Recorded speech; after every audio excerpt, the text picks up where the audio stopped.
Now in today's video, I'm going to show you guys the good old new addition to the family, which is my 2004 Nissan D22 Navara.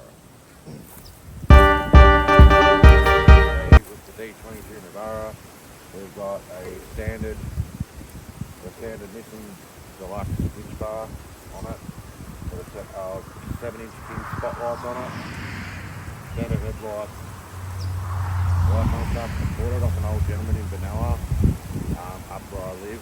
I currently don't live up there anymore. I've started moving. That's why the video is a little bit out of the ordinary. I do apologise for the wind noise, guys.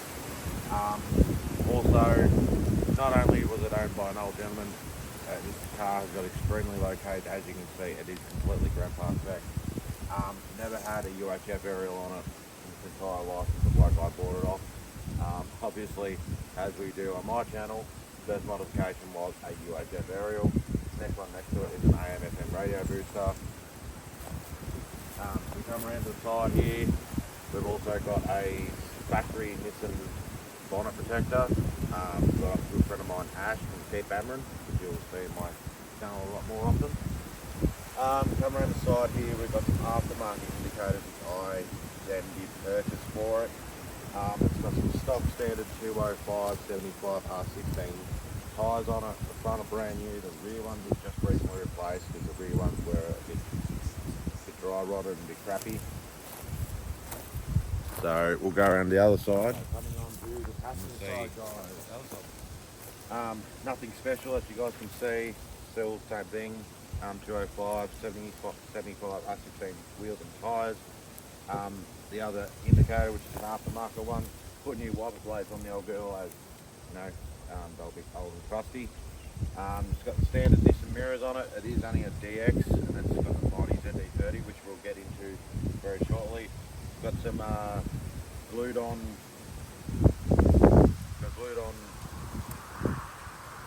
aftermarket mirrors and all that kind of stuff. Come around to the side, as you guys will be able to hopefully see. We've got a standard toolbox on the side here, just one single toolbox, not one on the other side, but that will change.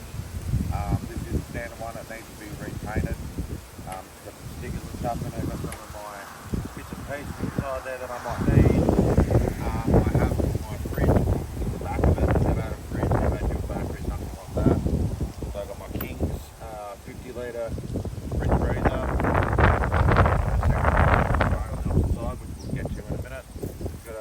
Standard steel tray, I'm pretty sure it might be an LDK tray, I'm not too sure. I'll put the toolbox in the back out of it, out of Big Bird, which unfortunately we won't be seeing much of Big Bird on the channel anymore. As this one is filming, she's actually up for sale, so anyone in Victoria that might be interested. Anyway, so that's what you can see in the background. It's got the mud flush, mud guards, all that kind of good jazz. So I'll bring you around to the back end of the car and we'll talk a little bit about the back end of the car. So here we are at the back end of it, guys. So back of the mighty old Navara. Now, as you guys can see, we've got a big steel tray, which is nice and big and open. Plenty of ideas to play with in the back of it. This car does come with a full canvas canopy that goes over it. That's, as you can tell by the rear headboard, and also the rear bars are on the back of the frame here. I will do a separate video showing you guys all the canvas on it. I have just chuck a plug of a photo of it up now, so you can see it with the canvas on it. Moving to the back of the vehicle, nothing much really special at the moment at the back. When Ash got his big stag that he got with the bow, first year down ever. Great job, mate. Congratulations, so proud of you. And that kept his meat nice and cold, kept all our drinks cold, our food cold, all the kind of good jazz. Sorry about the noise in the background. I am parked near a very public road, so I do apologise. So I've got an archery target in the moment, but that's for an upcoming video that will be coming out. But yeah, for the basic aspects, that's the arse end of the car really. So I'll take you around to the other side of the car and I'll show you one more little quirk on the other side, and then we'll move on to the inside. Cheers. On the driver's side of the tray, Now the only real special thing we're going to show you on this side of the tray, which is something that was already on the vehicle when I purchased it, is this little water tank here. It holds about, I think it's about 15, 20 litres in this little water jerry, and it's got a little soap dispenser right next to it.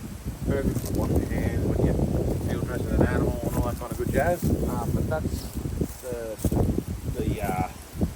driver's side, as you would, of the car. So now we're going to move into the car. I'm going to show you. This is the interior of the Navara. Walk around here, guys. I'll hop in. So as we guys can see, this is the interior of the mighty Nav. Now, obviously it's just a DX model, very basic. It's got your little top compartment here, got your bottom glove compartment there. Put some Caterpillar seat covers in there, some King's seat covers. I've put the center console fridge in it, nothing special. It's four-wheel drive, obviously. Just recently put the UHF in it, which was an absolute godsend on my trip I just did with my good mate Ash. But yeah, wind down windows, hasn't got central locking or anything like that, guys. Upgrade the speakers, upgrade the head unit. That's kind of the dawn of the norm that I normally do when it comes to upgrading a vehicle, because the vehicle when I first got it had a simple cassette, single din cassette deck. It had the stock standard speakers, which were little tiny, like 6-inch speakers, or not even 4-inch actually, they were smaller than 4-inch, in the doors there. That was clear, but you know, obviously, you know, when a person like me who loves his music, normally the first thing you upgrade in a vehicle. So that is the Nav really in a nutshell. You've got two ashtrays, one here and one on this side. This one over here is still basically functional. It is still functional to most of the degree, but that's actually houses where my UHF sits. Here's where the reverse camera is. It's hard to show you guys obviously, but it's right down the bottom here. I would like to try and move it to up here on top of the dash so it's easier to see. It is handy, but especially when you've got the full canvas on the back, it's extremely handy. But it'd be better if that screen was in just a little bit more visual position to see, like as I said, like on top of the dash here, so you can look straight at it and you can see what's going on instead of looking straight down and trying to look at your mirrors and looking straight down at where the reverse camera is. So that's one thing I would like to change. The vehicle did originally come, because it's a DX model, it's an absolute base model, guys. So it did actually come with a bench seat, a full length bench seat across both sides. So the center console, these two single seats weren't in it. I bought these after purchasing the vehicle. So yeah, so it's already gone through the works of a few mods, obviously. The next mod for this mighty Nav will be a snorkel. So once this thing gets a lift in it and some 31-inch muddies on it, I definitely want a snorkel already, so I can breathe nice cold cool air from up top, and also so when we start doing some river crossings up in the Victorian High Country this year. So the videos are going to be very, I wouldn't say discreet, guys, but until I come back from the UK, so I'll be going over to the UK in about 4 weeks, for about 2 weeks, guys. So I might try and pop up a little short clip, just a little short clip while we're over there, over in the UK, which would be pretty cool. My first ever time out of Australia too. And also another major thing too to put into perspective too is this vehicle is actually the first vehicle I've ever owned with actual working aircon. As you guys know, the GU does not have aircon. It did, but it never worked.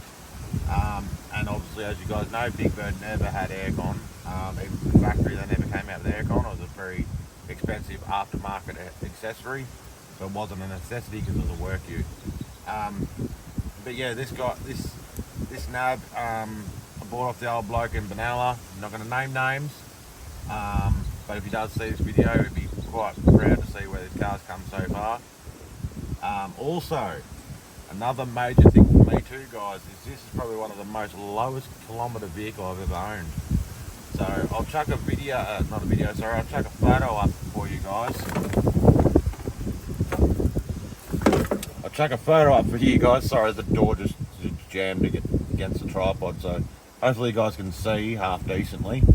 And yeah, this car has actually only got 146,000 Ks on it. So this thing's been absolutely babied. So, but yeah, I do apologise for the wind. The silly door whacked straight into it.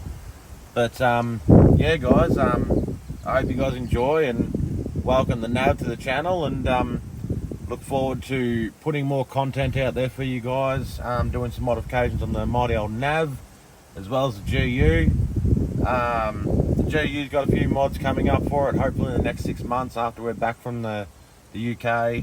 So does this, so does the Nav, so hopefully content will just start rolling out, guys, I'm hoping. So stick with us, like and subscribe, and we'll catch you in the next one.